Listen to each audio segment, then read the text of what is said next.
ہر کسی کو اپنے قابو میں کرنے کا وظیفہ۔ ناظرین صرف ایک بار یہ عمل کر لیں، جس کا نام لوگے وہی شخص آپ کا غلام بن جائے گا، آپ کی بات مانے گا۔ ناظرین اگر آپ کا شوہر ہے آپ کی بات نہیں مانتا، یا کوئی مرد اس ویڈیو کو دیکھ رہا ہے اگر اس کی بیوی ہے اس کی بات نہیں مانتی، تو ناظرین اس صورت میں بھی اس عمل کو کیا جا سکتا ہے۔ اس کے علاوہ ناظرین سسرال میں آپ کا مسئلہ ہے، نند لڑتی ہے، ساس لڑتی ہے، ناظرین آپ کے دیور لڑتے ہیں یا آپ کا سسر لڑتا ہے، کوئی بھی آپ کا مسئلہ ہے، آپ کی بات نہیں چلتی، آپ کے گھر میں کوئی ویلیو نہیں ہے، آپ کی کوئی عزت نہیں ہے، آپ کی بات کو ایسے ہی ہوا میں اڑا دیا جاتا ہے، سسرال والے آپ سے بہت زیادہ کام کرواتے ہیں جان بوجھ کر۔ گھر کا کام تو لازمی بات ہے عورتیں ہی کریں گی، لیکن جان بوجھ کر ضد بھی لگاتے ہیں، جان بوجھ کر زیادہ بھی کروایا جاتا ہے۔ اس صورت میں بھی آپ اس عمل کو کر سکتے ہو۔ ناظرین والدین اپنے بچوں کے لیے بھی کر سکتے ہیں۔ اگر اولاد نافرمان ہو چکی ہے، بات نہیں مانتی، انشاءاللہ جب آپ اس وظیفے کو کرو گے تو آپ کے قابو میں ہوگے، آپ کی ہر بات مانے گی آپ کی اولاد، انشاءاللہ فرما بردار بن جائے گی، آپ کی آنکھوں کی ٹھنڈک بن جائے گی۔ یہ جو وظیفہ ہے اس کا مقصد یہ ہے دوسرے انسان کو اپنے قابو میں لینا، اپنی بات منوانا۔ وہ ناظرین کوئی بھی ہو سکتا ہے، اولاد کی صورت ہو سکتی ہے، میاں بیوی کی صورت ہو سکتی ہے، سسرال میں کوئی ہے ان کی صورت ہو سکتی ہے۔ تو کہنے سے مراد ہے جس کا بھی نام لے کر آپ یہ عمل کرو گے انشاءاللہ وہ آپ کی بات مانے گا، جیسا آپ کہو گے ویسا ہی کرے گا۔ بس ناظرین آپ نے اس عمل کو اچھی طرح کرنا ہے، یقین کے ساتھ کرنا ہے، جو میں طریقہ بتاؤں گا انشاءاللہ محبت پیدا ہو جائے گی، جیسا آپ کہو گے ویسا ہی ہوگا۔ اب ناظرین اس وظیفے کا طریقہ کار اچھی طرح جان لیجیے، آپ نے کن باتوں کا خیال رکھنا ہے، کون سی احتیاط کرنی ہے، کون سے کام کرنے ہیں، کون سے کام نہیں کرنے۔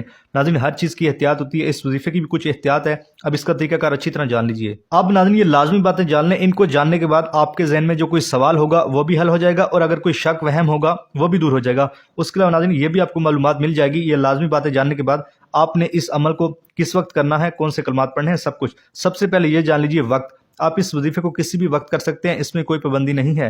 فجر، ظہر، عصر، مغرب، عشاء، تہجد کسی بھی نماز کے بعد کر لیں، یا ناظرین اگر آپ نماز کے بعد نہیں کرنا چاہ رہے، جب بھی آپ کو وقت ملتا ہے آپ کر سکتے ہو۔ اس کے بعد مرد عورت کوئی بھی اس وظیفے کر سکتا ہے، اس میں کوئی پابندی نہیں ہے۔ مرد عورت کے لیے کر سکتا ہے، عورت مرد کے لیے کر سکتی ہے، اس میں کوئی پابندی نہیں ہے۔ اس کے بعد عورتیں اس کو خاص ایام میں بھی کر سکتی ہیں، اس میں بھی کوئی پابندی نہیں ہے۔ اور ناظرین اگر پہلے آپ کوئی وظیفہ کرتے ہیں، کوئی تسبیح کرتے ہیں، کوئی بھی عمل کرتے ہیں، اس کے فوراً بعد بھی اس عمل کو کیا جا سکتا ہے، اس میں بھی کوئی پابندی نہیں ہے۔ آپ کے ذہن میں یہ وہم، یہ شک نہ ہو کہ پتہ نہیں وظیفے کے بعد وظیفہ کرنا صحیح ہوگا یا نہیں ہوگا، تو ایسا ناظرین اپنے ذہن سے شک نکال دیں، اس سے کچھ نہیں ہوتا۔ ایک دن میں آپ جتنے مرضی وظائف کر لیں، اس سے کوئی نقصان نہیں ہوتا۔ اس کے بعد ناظرین اس وظیفے کو کہیں پر بھی بیٹھ کر کیا جا سکتا ہے، اس میں بھی کوئی پابندی نہیں ہے۔ یہ لازمی نہیں ہے کہ آپ نے مصلی کے اوپر ہی بیٹھ کر کرنا ہے، یا مرد حضرات مسجد میں کریں گے، جہاں بھی ناظرین آپ کو جگہ ملتی ہے، بیڈ، چارپائی، کرسی، وہیں پر بیٹھ کر آپ اس عمل کو کر سکتے ہو۔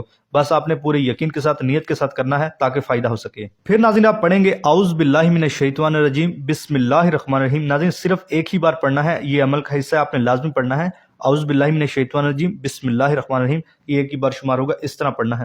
اس کے بعد ناظرین آپ نے درود پاک بھی پڑھنا ہے، ایک بار میرے ساتھ بھی پڑھیے تاکہ ثواب مل سکے۔ اللہم صلی علی محمد وعلی آل محمد کما صلیت علی ابراہیم وعلی آل ابراہیم انک حمید مجید۔ اللہم بارک علی محمد وعلی آل محمد کما بارکت علی ابراہیم وعلی آل ابراہیم انک حمید مجید۔ ناظرین یہ درود پاک آپ نے صرف 3 بار پڑھنا ہے آپ صلی اللہ علیہ وآلہ وسلم کی ذات پر، اور اگر کسی میرے بہن بھائی کو یہ درود پاک نہیں آتا تو وہ اتنا کہہ سکتا ہے صلی اللہ علیہ وآلہ وسلم۔ تقریباً سبھی کو آتا ہے، لیکن ہو سکتا ہے کسی کو نہ بھی آتا ہو، تاکہ سب کو فائدہ ہو سکے میں اس لیے بتا رہا ہوں، اتنا بھی کہہ سکتا ہے صلی اللہ علیہ وآلہ وسلم۔ ناظرین نام لینے کا طریقہ اچھی طرح جان لیجئے۔ دیکھیے جیسے کہ میں نے پہلے بھی آپ کو بتایا، کوئی مرد اس کو عورت کے لیے کر سکتا ہے، کوئی بھی عورت اس کو مرد کے لیے کر سکتی ہے، اس میں کوئی پابندی نہیں ہے۔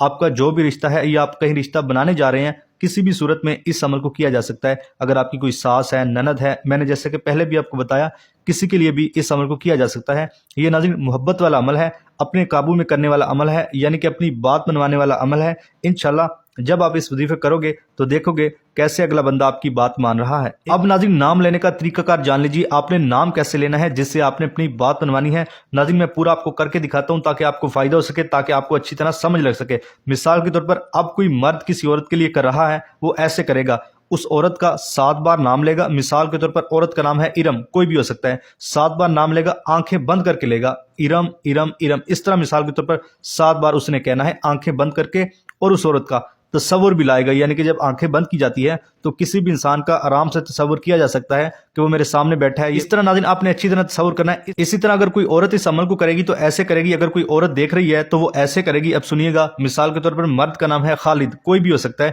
خالد ہے مثال کے طور پر، آپ نے آنکھیں بند کر کے کہنا ہے خالد خالد خالد، پورا نام لینا ہے اور اس کا تصور بھی کرنا ہے۔ جب آپ آنکھیں بند کریں گے تو یقیناً تصور بن جاتا ہے۔ اس طرح ناظرین آپ نے 7 بار نام لینا ہے جیسے کہ میں نے اچھی طرح سمجھایا. پھر ناظرین آپ نے 41 بار کہنا ہے یا ودودو یا ودودو. ناظرین آپ نے 41 بار کہنا ہے اور آنکھیں بند کر کے ہی کہنا ہے.